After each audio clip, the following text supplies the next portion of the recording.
तो सृष्टि ने बनाई झनक को मार डालने की साजिश। कहा तो हम लोग सोच रहे थे कि ये लोग झनक को भांग पिलाकर उसी बहाने झनक को इस घर से निकाल देंगे, लेकिन इन लोगों ने तो कुछ और ही सोचा हुआ है। इनका प्लान है कि झनक को मार ही डालें। तो बात करें एपिसोड की शुरुआत में हम देखते हैं कि झनक टेरेस पर होती है और यहीं पे अनी भी आता है, लेकिन अनी को झनक में अरसी नजर आती है। अब झनक को देखकर वो अरसी अरसी बोलकर अपने दिल का हाल बयान करता है, मतलब उन दोनों की शादी जल्दी हो जाएगी, ये दोनों कहाँ पर हनीमून जाएंगे। यहाँ पर अच्छे से गले भी लगाता है वो झनक को। तो इन दोनों की आवाज सुनकर एन मौके पर आ जाती है अरसी। अब वो अनी को होश में लाने की कोशिश करती है, लेकिन अनी को बहुत चढ़ गई है, उसको बिल्कुल भी होश नहीं आता है।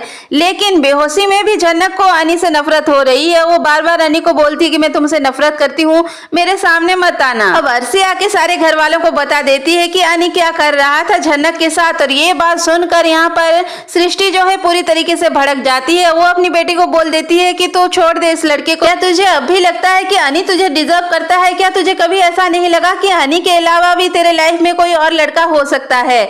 अब हम देखते हैं कि अरसी को जबरदस्ती उसकी माँ ले जाना चाहती है। सारे घर वाले रोकने की काफी कोशिश करते हैं, लेकिन यहाँ पर हम देखते हैं कि बिपाशा जो है मिम्मी से बोलती है कि तुमने झनक को देख कर आया क्या? तो यहाँ पर ये बोलती है कि हाँ, झनक बेहोश पड़ी है। बिपाशा जाकर सृष्टि से बात करती है। वो बोलती है कि देखो एन मौके पर आप क्यों चले जा रहे हो, अब तो हमारे प्लान को एग्जीक्यूट करने का वक्त आ गया है, झनक ऊपर में पड़ी है। यहाँ पर इन दोनों की बातों से ऐसा लगता है कि इन्होंने झनक के ड्रिंक में जरूर कुछ मिलाया है ऐसा, जिसकी वजह से शायद उसकी जान पर बनना है। सृष्टि जब जाने वाली होती है तो यहाँ पर अनी के घर वाले उसको बोलते हैं कि आप झनक के लिए जल्द से जल्द लड़का देखिए, हम उसकी शादी जल्द से जल्द करवा के यहाँ से भेज देना चाहते हैं। तो आज का चैप्टर यहीं पे क्लोज हो जाता है, लेकिन अपकमिंग ट्रैक देखना काफी इंटरेस्टिंग होने वाला है, क्योंकि अनी तो यहाँ पर ब्रेकफास्ट कर रहा होता है, लेकिन किसी को भी झनक के बारे में कुछ पता नहीं है। अब अपू आकर बोलती है कि उसने झनक के बारे में बुरा सपना देखा है कि झनक के मुंह से खून निकल रहा है। वहीं पर छोटोन भी बोलता है कि मैंने झनक को देख लिया उसके कमरे में, और उसके कमरे में वो नहीं है, उसका बेड भी सही सलामत है, मतलब झनक रात भर अपने कमरे में नहीं थी। क्या सच में इन लोगों की वजह से झनक की जान चली गई है, या फिर इन लोगों ने अनी के बेहोशी का फायदा उठाते हुए झनक को कहीं और भेज दिया है, मतलब